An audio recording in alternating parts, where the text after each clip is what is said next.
కొత్తకొండ వీరభద్ర స్వామి సన్నిధిలో గత 7 సంవత్సరాలుగా పండ్ల మొక్కల్ని వృక్ష ప్రసాదం పేరిట, అంటే ఎక్కడ కూడా నాకు తెలిసినంత వరకు ఏ గుడిలో గానీ ఎక్కడ మొక్కల్ని ప్రసాదంగా, చెట్ల మొక్కల్ని ప్రసాదంగా ఇచ్చినది లేదు.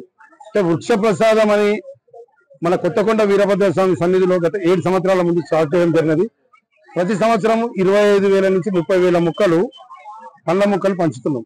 దీని ఉద్దేశం ఏంటంటే, ఇక్కడికి వచ్చిన భక్తులందరూ ఇక్కడ చెట్టు తీసుకెళ్తే ఆ చెట్టు వీరభద్ర స్వామి సన్నిధిలో తీసుకొచ్చినారు కాబట్టి స్వయాన వీరభద్ర స్వామి వాళ్ళ ఇంట్లో ఉన్నారన్న ఒక భావనతోని, ఆ ధైర్యంతో ఉంటారు. ఇంటి ముందర చెట్టు పెట్టుకుంటే వీరభద్ర స్వామి వాళ్ళ ఇంటి ముందట ఉన్నట్టు, రానున్న రోజులలో చెట్టు పెరిగి వృక్షం అవుతుంది కాబట్టి వృక్ష ప్రసాదం అని పేరు ఇవ్వడం జరిగింది.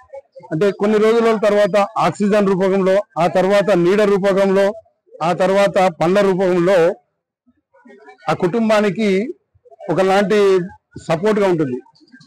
అందరూ నిండు 100 ఏళ్ళు ఉంటారు. కానీ ఎవరైతే తీసుకొచ్చిన వ్యక్తి లేని రోజు ప్రపంచంలో మా నాన్నగారు తీసుకొచ్చినారు, మా తాతగారు తీసుకొచ్చినారు, ఆ చెట్టులో తల్లిని తాతని తీసుకునే అవకాశం ఉంటుంది కాబట్టి అటువంటి ఒక సదుద్దేశంతో వృక్ష ప్రసాదం పెట్టడం జరిగింది. అంటే మేము పెట్టినప్పుడు వృక్ష ప్రసాదము ఎట్లా ఉంటది స్పందన అన్నది మాకు ఒక క్వశ్చన్ మార్క్ ఉండేది. కానీ ఫస్ట్ ఇయరే అర్థమైపోయింది ఏంటంటే ఖచ్చితంగా ఇది ఇప్పుడు కొత్తకొండ జాతరకు వచ్చినారు అంటే దేవుని దర్శనం తీసుకున్నాక వృక్ష ప్రసాదం ఏది పెడుతున్నారా లేదా అని అడిగే పరిస్థితికి వచ్చినారు కాబట్టి చాలా సంతోషం. మేము కోరుకునేది కూడా ప్రతి దేవాలయంలో కూడా ఇట్లా వృక్ష ప్రసాదం ఇవ్వాలని గత ప్రభుత్వాలకు కూడా మేము రిక్వెస్ట్ చేయడం జరిగినది. ఇప్పుడున్న ప్రభుత్వాలకు మంత్రి గారు కూడా చెప్పడం జరిగింది.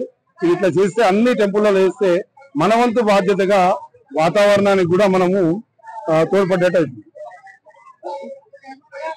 కొత్తకొండ మండలం విషయానికి వస్తే, కొత్తకొండ మండలము ఇక్కడ అన్ని అర్హతలు ఉన్న గ్రామం ఏదైతుందంటే కొత్తకొండం.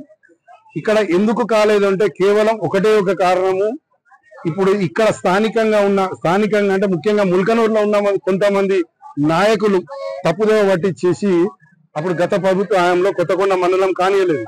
అన్ని దేవస్థానాలు మీరు గుర్తుంచుకోవాలి, యాదగిరి గుట్టను యాదాద్రి భువనగిరి జిల్లా అయింది, వేములవాడ సిరిసిల్ల జిల్లా అయింది, భద్రాచలం అట్లనే అయింది, గద్వాల కూడా అలా జిల్లా అయింది. 4 జిల్లాలు.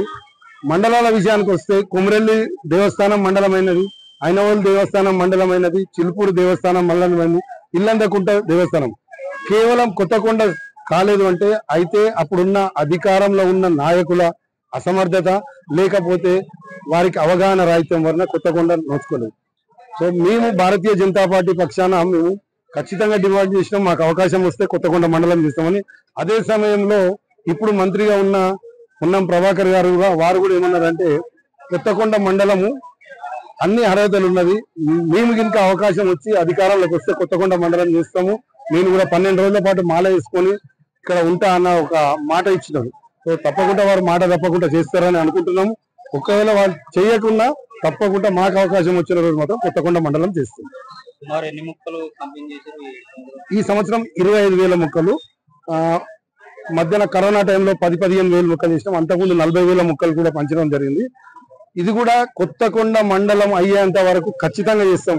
ఇంకా సంవత్సరంకి అవుతుందా, ఇంకా కొత్తకొండ మండలం అయ్యేంత వరకు వృక్ష ప్రసాదం కొనసాగుతూనే ఉంటుంది ఏ పరిస్థితి.